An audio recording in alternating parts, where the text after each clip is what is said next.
So if I was to ask you what the connection was between a bottle of Tide detergent and sweat was, you probably think that's the easiest question that you're going to be asked in Edinburgh all week. But if I was to say that they're both examples of alternative or new forms of currency in a hyper-connected, data-driven global economy, you probably think I was a little bit bonkers. But trust me, I work in advertising. And I am going to tell you the answer, but obviously after this short break. So a more kind of challenging question is one that I was asked actually by one of our writers a couple of weeks ago, and I didn't know the answer. What's the world's best performing currency? It's actually Bitcoin.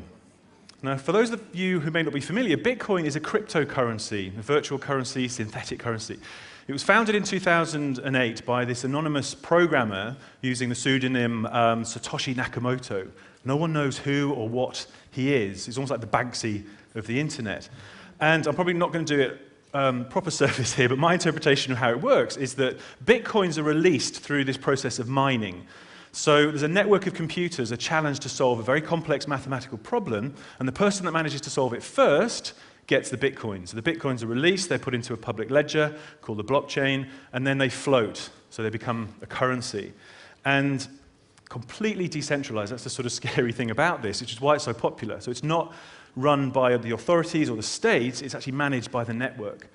And the reason that it's proved very successful is it's private, it's anonymous, it's fast, and it's cheap. And you do get to the point where there's some wild fluctuations with Bitcoin. So in one level, it went from something like $13 to $266, literally in the space of 4 months, then crashed and lost half of its value in 6 hours. And it's currently around that kind of $110 mark in value. But what it does show is that it's sort of gaining ground, it's gaining respectability. You get services like Reddit and WordPress are actually accepting Bitcoin as a payment currency now. And that's sort of showing you that people are actually placing trust in technology, and it sort of started to trump and disrupt and interrogate traditional institutions and how we think about currencies and money. And that's not surprising if you think about the basket case that is the EU. I think there was a Gallup survey out recently that said something like, in America, trust in banks is at an all-time low. It's something like 21%. And you can see here some photographs from London where Barclays sponsor the city bike scheme. And some activists have done some nice piece of guerrilla marketing here and doctored the slogans. Subprime pedaling, Barclays takes you for a ride. These are the more polite ones I could share with you today. But you get the gist. So people have really started to sort of lose faith in institutions. And there's a PR company called Edelman that do this very kind of interesting survey every year, precisely around trust and what people are thinking. And this is a global survey, so these numbers are global. And what's interesting is that you can see that sort of hierarchy is kind of having a bit of a wobble, and it's all about heterarchical now. So people trust people like themselves more than they trust corporations and governments. And if you look at these figures for sort of the more developed markets like UK, Germany, and so on, they're actually much lower. And I find it sort of scary. People are actually trusting business people more than they're trusting governments and leaders. So what's starting to happen? If you think about money, if you sort of boil money down to an essence, it is literally just an expression of value, an agreed value. So what's happening now in the digital age is that we can sort of quantify value in lots of different ways and do it more easily. And sometimes the way that we quantify those values, it makes it kind of much easier to create new forms and valid forms of currency. In that context, you can see that networks like Bitcoin suddenly start to make a bit more sense. So if you think we're starting to sort of question and disrupt and interrogate what money means, what our relationship with it is, what defines money, then the ultimate kind of extension of that is there a reason for the government to be in charge of money anymore? And so obviously I'm looking at this through a marketing prism. So from a brand perspective, brands literally stand or fall on their reputations, and you think about reputation has now become a currency. Reputations are built on trust, consistency, transparency. So if you've actually decided that you trust a brand, you want a relationship, you want to engage with a brand, you're already kind of participating in lots of new forms of currency. So you think about loyalty. Loyalty essentially is a microeconomy. You think about the reward schemes, air miles. And the Economist said a few years ago that there are actually more unredeemed air miles in the world than there are dollar bills in circulation. When you are standing in line in Starbucks, 30% of transactions in Starbucks on any one day are actually being made with Starbucks star points. So that's the sort of Starbucks currency staying within its ecosystem. And what I find interesting is that Amazon has recently launched Amazon Coins. So admittedly, it's a currency at the moment that's purely for the Kindle, so you can buy apps and make purchases within those apps. But you think about Amazon, you look at the trust barometer that I showed you, where people are starting to trust businesses, especially businesses that they believe in and trust, more than governments. So suddenly you start thinking, well, Amazon potentially could push this. It could become a natural extension that, as well as buying stuff, take it out of the Kindle, you could buy books, music, real-life products, appliances and goods and so on.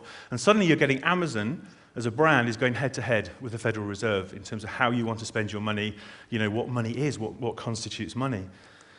And I'll get you back to Tide, the detergent now, as I promised. This is a fantastic article I came across in New York Magazine where it was saying that drug users across America are actually purchasing drugs with bottles of Tide detergent. So they're going into convenience stores, stealing Tide, and a $20 bottle of Tide is equal to $10 of crack cocaine or weed. And what they're saying, so some criminologists have looked at this and they're saying, well, okay, Tide as a product sells at a premium. It's kind of 50% above the category average. It's infused with very complex cocktail of chemicals, so it smells very luxurious and very distinctive. And being a Procter & Gamble brand, it's been supported by a lot of mass media advertising. So what they're saying is that drug users are consumers too. So they have this kind of, in their neural pathways, when they spot Tide, there's a shortcut to say, that is trust, I trust that, that's quality. So it becomes this unit of currency which the New York Magazine described as a very oddly loyal crime wave, brand loyal crime wave. And criminals are actually calling Tide liquid gold. Now, what I thought was funny was a reaction from the P&G spokesperson that said, obviously tried to sort of dissociate themselves from drugs, but said that it reminds me of one thing, and that's the value of the brand has stayed consistent. Which backs up my point and shows he didn't even break a sweat when he said that. So that brings me back to the connection with sweat. In Mexico, Nike have run a campaign recently called literally Bid Your Sweat. So you think about, these Nike shoes have got sensors in them, or you use a Nike fuel band that basically tracks your movement, your energy, your calorie consumption. And what's happening here, this is where you've actually elected to join that Nike community. You've bought into it. They're not advertising loud messages at you, and that's where advertising has started to shift now, is into things like services, tools, and applications. So Nike is literally acting as a well-being partner, a health and fitness kind of partner and service provider. So what happens with this is they're saying, right, you have a data dashboard. We know how far you've run, how far you've moved, what your calorie intake, all that sort of stuff. What you can do is, the more you run, the more points you get. And we have an auction where you can buy Nike stuff, but only by proving that you've actually used the product to do stuff. And you can't come into this. This is purely for the community that are sweating using Nike products. You can't buy stuff with pesos. This is literally a closed environment, a closed auction space. In Africa, airtime has become literally a currency in its own right. People are used to, because mobile is king, they're very, very used to transferring money, making payments via mobile. And one of my favorite examples from a brand perspective going on is Vodafone, where in Egypt, lots of people make purchases in markets and very small independent stores. Loose change, small change is a real problem. And what tends to happen is you buy a bunch of stuff, you're due, say, like 10 cents, 20 cents in change. The shopkeepers tend to give you things like an onion or an aspirin or a piece of gum because they don't have the small change.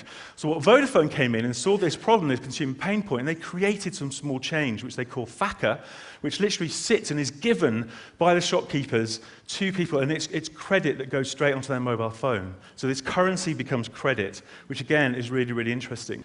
And we did a survey that backs up the fact that 45% of people in this very crucial demographic in the US was saying that they're comfortable using an independent or branded currency. So that's getting really interesting here, really interesting dynamic going on. And you think that corporations should start taking their assets and thinking them in a different way and sort of trading them. And it's, you think, is it much of a leap? It seems like far-fetched, but when you think about it, in America in 1860, there were 1,600 corporations issuing banknotes. There were 8,000 kinds of notes in America.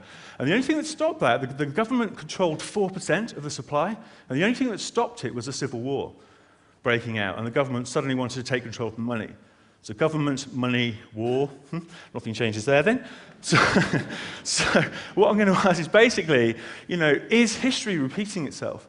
Is technology making paper money feel outmoded? Are we decoupling money from the government? You think about brands are starting to fill the gaps. Corporations are filling gaps that governments can't afford to fill. So I think, we'll be standing on stage buying a coffee, organic fair trade coffee next year, using TED florins or TED shillings. Okay. Thank you very much. Thank you.